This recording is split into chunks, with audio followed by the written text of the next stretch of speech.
Welcome everyone, this is Pilot Niels and you're listening to LOTRO Players News, where we take a look at latest and LOTRO and here at LOTRO Players. And this week we have with us Krister!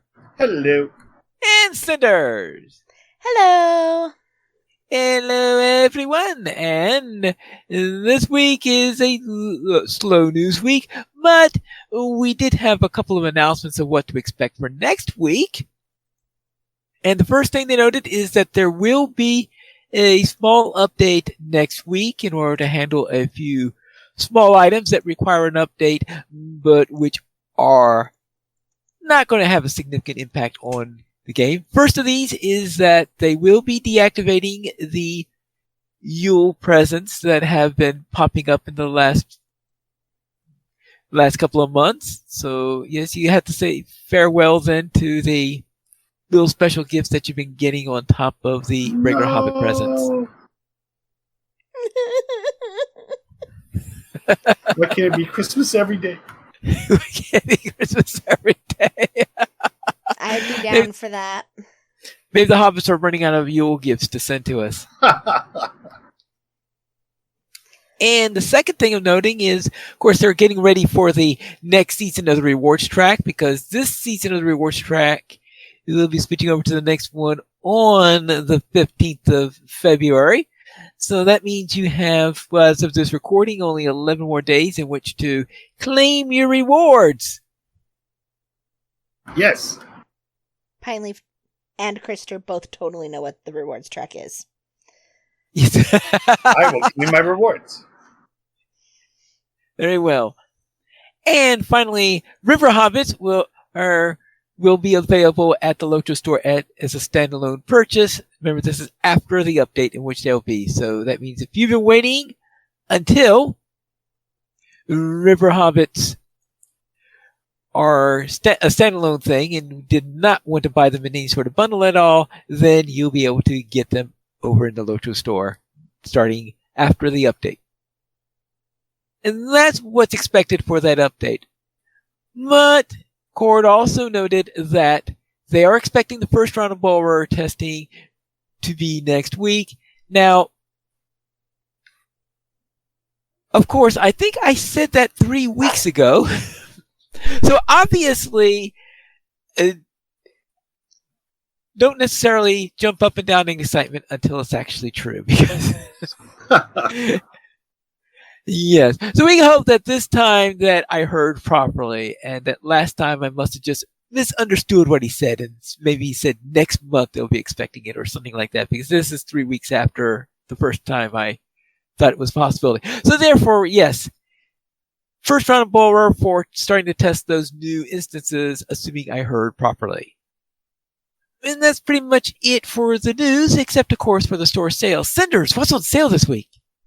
You can go ever on and get 30% off of select XP boosts, enhanced XP supply, 100% mark acquisition boosts, especially if you are a skirmisher.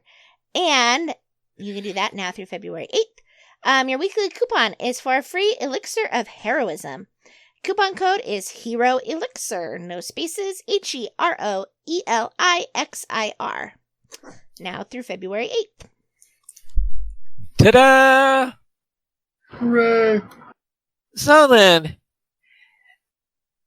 Cinders, it appears that you have thought of something to reminisce about? Yes. Okay. So, with Valentine's Day approaching, what is your favorite non-player character romance?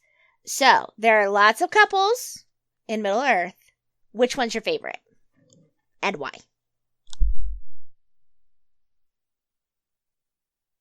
And why? All right. I don't know, because for some reason, the first one that keeps on popping in my head are Horn and Nona. I mean, they'll make a great couple for a Romo, right? Yes. Let's say the one that keeps popping into my head is when you get to talk with the Swan Knight. What's his name? Yeah. Rosen, someone or other. Him and his wife. In this new, as you move towards Umbar when they're trying to decide if they're going or not, and it Right. The way that they interact with each other just cracks me up. I think it's great. Yeah. yeah. Okay. I was just gonna say, I really haven't thought about that at all. But I guess recently we've been dealing with that troubled couple in the raid. Yes. The guy and the two bosses at the end that argue with one another. Oh yes. Krister was So that's giving my them favorite relationship romance. advice yesterday. Just leave Your me. favorite one are those two in Angmar's? That's just the most recent one. He hasn't given much thought to it. Yes. Yes. I'm still fleshing it out at this point. But You're just fleshing it out. All right. So I go by the old standby. You go by the by the most recent one you interacted with. exactly.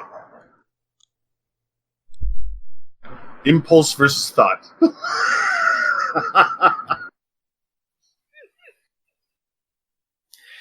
All right. And what about you, Cinders?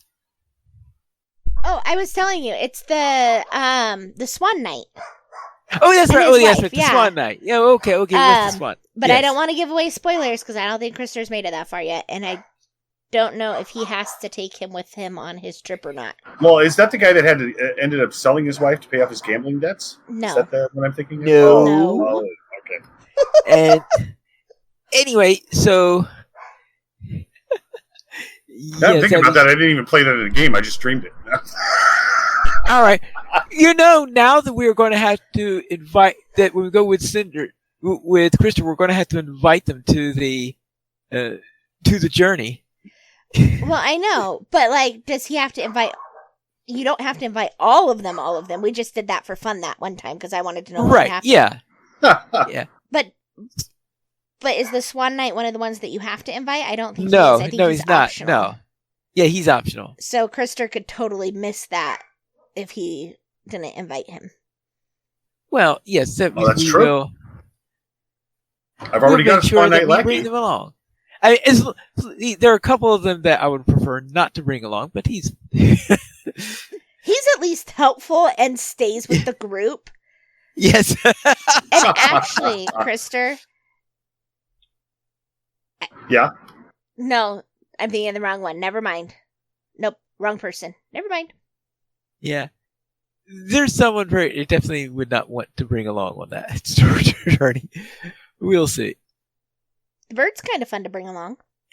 Yeah, you can bring along the bird. Is it a parrot? No, No. No. it's an Eriador bird. So, if you're looking for an Eriador talking bird, you have to bring a starling instead, probably, or a raven, I guess. Ooh. Ravens are not an option to take with you unless you're. No. Yeah, there aren't any ravens to bring with you, nor any starlings. But anyway. I would have chosen the raven evermore. Right. Okay. Let's then head into our new player question.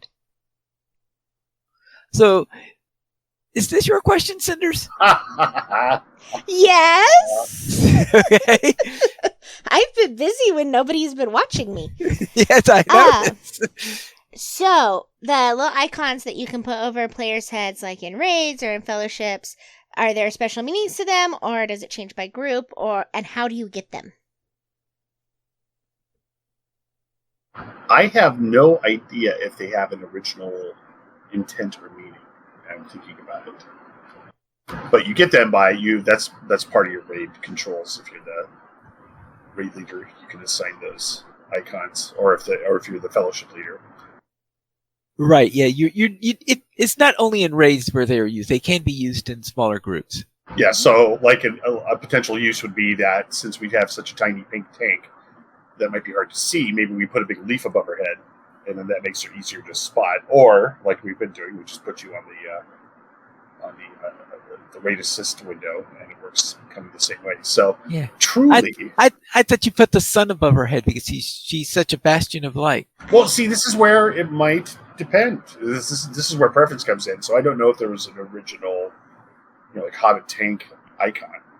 You think if there was, it'd be like a pie. Well, We'd have some kind of pie. yeah, I would think that a tank icon would be the shield. Well, fine.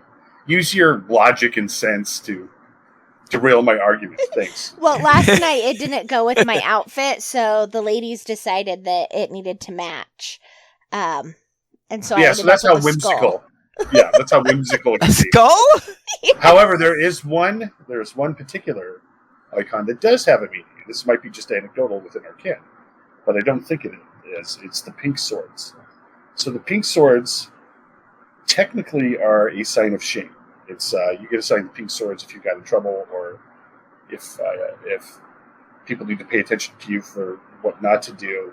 So that's when I coordinated my pink outfit, because I got the pink swords assigned to me all the time. so I figured I might as well coordinate an outfit to it. So, but yeah, we predominantly use the pink swords. Otherwise, it really is just up to take. Like last night was a perfect example. Do you want a leaf? Well, that doesn't go. That clashes with my cloak. Oh, here we go. There, nice skull. Yeah. I remember there was one instance where they actually had pre-assigned icons over the heads of some of the enemies. Yes. That wasn't Ivar, was it? What was that? Yeah, I can't remember which one it was.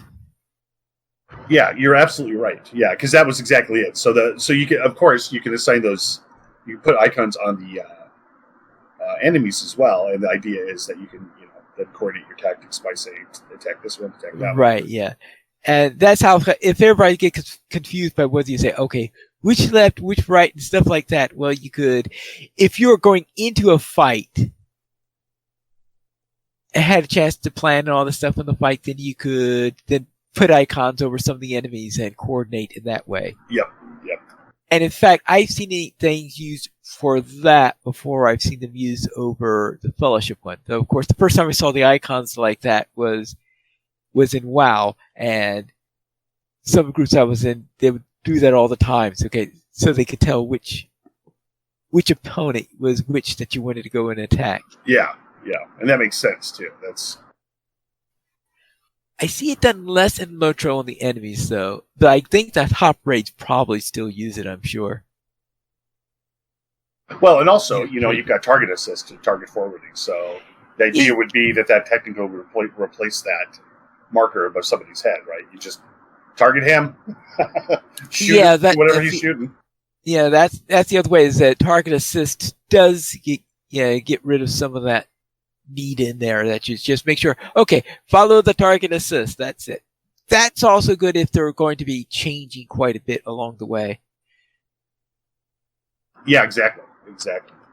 And it's also useful, target assist is also very useful against things like the Brothers of Destruction, where you only have one brother at the time you're doing your planning. Yep.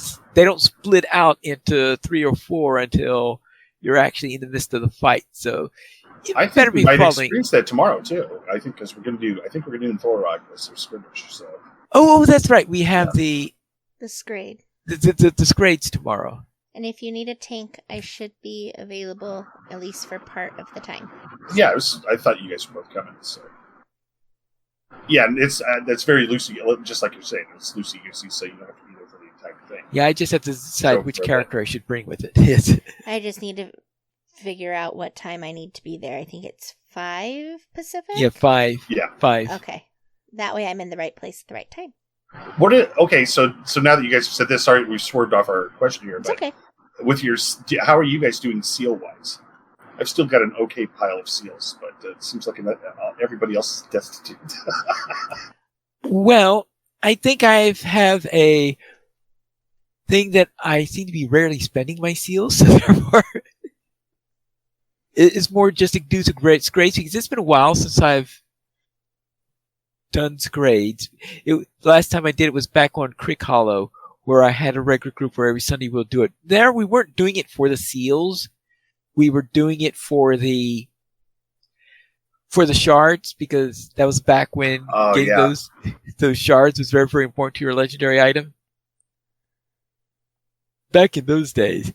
These days, of course, the most important thing for your legendary item that's going to drop from a skirmish is probably going to be the IXP that you get from all the mobs you kill. I will be honest, I don't know that I've ever really scraded to have seals. So I might be sitting at about 0. Well, if you've ever scraded before, you might actually have seals that you've never I spent it too. So. I don't think I have scraded before, because I don't think when we did with girls, I don't think we ever went bigger than a 6-man. Oh, okay.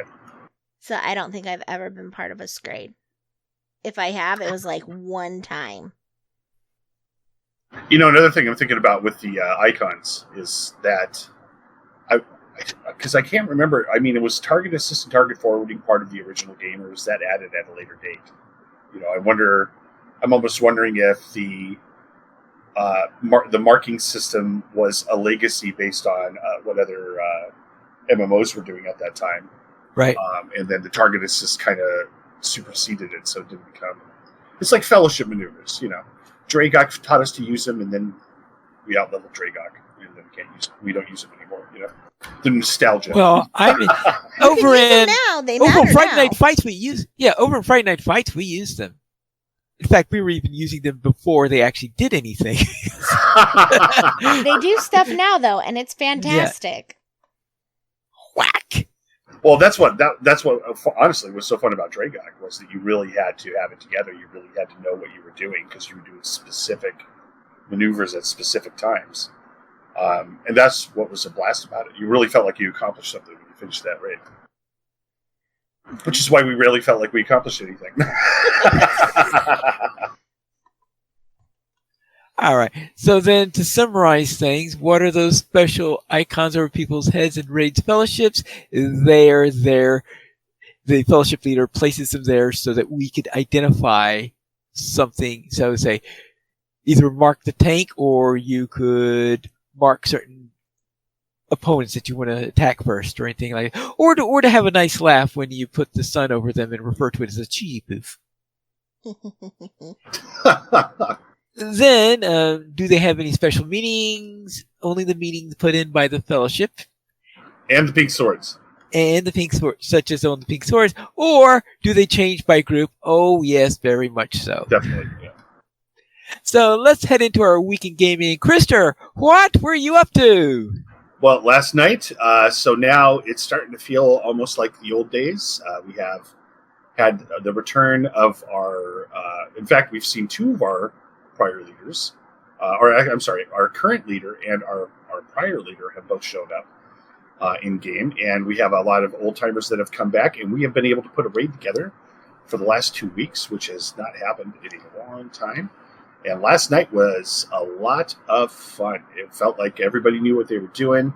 You know, at this point, of course, people's gear is increasing incrementally across the board for everybody. Like, for instance, I'm not just waving around a couple pieces of pasta. I actually have weapons at work, and I'm not wearing paper mache anywhere. I'm wearing real armor, so that's a difference right there. But it was a blast. What was so nice about it was the end boss just went smooth as butter. There's nothing else to say about it. It was smooth. It was a smooth raid, all said and done. I'm very happy with it. I'm excited about it, and so now, of course, Ploy, our classic thing is that we get a little bit of confidence. So then, whatever the next thing is, we'll correct our confidence. Oh, I thought you were going to say that. But Pine Leaf is going to be in the next one, so all bets are off. Yeah. Now that we've succeeded, come along, Pine Leaf. No, and of course, last night I did suffer the consequences for admitting my lack of knowledge of the rewards track or its use, and I was properly admonished in the ken in front of everybody. So I can imagine. That was awesome. I totally deserved it, 100%. And then outside of LOTRO was, of course, I'm just running around with my crazy orc in ESO, having a lot of fun. I started an elf. What are they? Is it a hunter? No. It's the one with the bear. I think it's the bear guardian. It's that. I can't remember what that class is now. Jeez. But anyway, she's a lot of fun.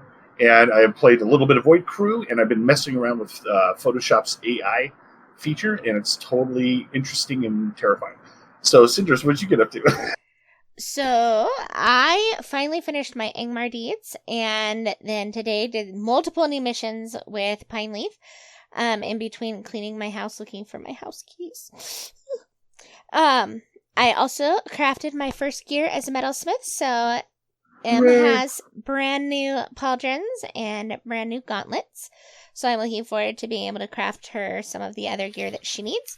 And I was along for the raid last night, and I beat Guathranost again with Ploy, and also finished off the deed for finding all the places because I had apparently not stepped out onto the porch. So I needed to do that, and so I did that, and I got all done with that one too. So my virtues are increasing, and I cleared 300,000 K for morale yesterday, with some assist from the morale boosts from the kin members. So that was fantastic. Do you mean specifically the boost from your captain? I don't know. Not your, what are they? You know, those guys. Mariners? Mariners, yep. There weren't Not any a mariner. mariners A in the mariner crew. didn't give you that. A captain gave you A that. captain gave me a big morale boost. Yes. Always happy to have the captain around. How was your week, Pine? Apparently, my mariner got dissed. No. Shocking. Alright. My hunter started on the new content, meaning the King's Gondor content, and continued on the way, and I reached Lon Kirion, waiting for a time when we could continue on that. But I also did manage to get my hunter up to Friday Night Fights on my quest to get to level 145 so that I could actually start to turn in tasks for the area. So we managed to do skirmishes on Friday Night Fights. We did several of those, and I left. My last skirmish, it looks like I said, it's just one more skirmish, and I'll be done, I think it was, or something like this. So I did that one skirmish, and had 100 XP away.